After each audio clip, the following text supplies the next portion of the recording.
This might sound ridiculous, but I had a fear of hurting other people's feelings. I'm not saying it's a good thing to hurt other people's feelings. This is something I try to avoid at all cost. But then it came to a point where I was only hurting myself. What I'm talking about is, if someone hurt my feelings, I would just take it. I would not express to the other party how I felt, because I thought if I would express my feelings of how I felt, it would hurt the connection. Essentially bottling up my own emotions. And one thing about bottling up your emotions, it's gonna manifest in some way, shape, or form.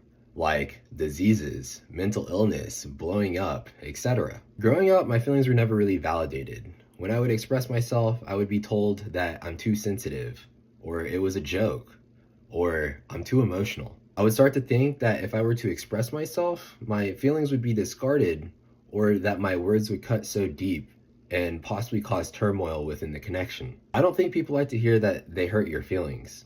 It can feel terrible hearing that news. So it got to the point where I would just let others steamroll over my emotions because I cared for the connection so deeply. I would stay in toxic connections way longer than I needed to, or not give the other party the opportunity to step up. It took me a while to understand this, and it might be easy for you, but it was a struggle for me. And this is speak your truth. No matter what, your feelings matter. If you were to express to another individual how you truly feel, and if they truly cared for you, they truly loved you, then they would look for understanding and make the changes to do so. That's what I would do in a given situation if I were to hurt someone's feelings. But growing up, I didn't have much of that around me. So I had this mindset that if I were to express how I feel, I would cause chaos within the connection. So I typically stay quiet of how I felt. That's not a great way to live. You can find yourself being taken advantage of very easily, or just having a surface level connection. If you speak your truth, this gives the other party the opportunity to step up, to grow up. This is essentially knowing and setting your own boundaries. If the other party chooses not to step up,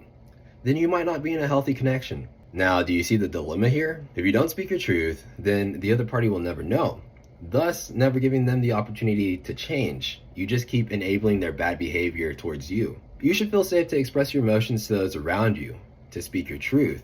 This is a powerful way of living life in a high vibration. When you know and set your boundaries with others, you are respecting yourself. And in turn, when you respect yourself, others will respect you. We have feelings for a reason. They are our compass for navigating throughout life. So I believe it's important to be in tune with how you feel. It's not weak to be vulnerable with others. It's actually your strength.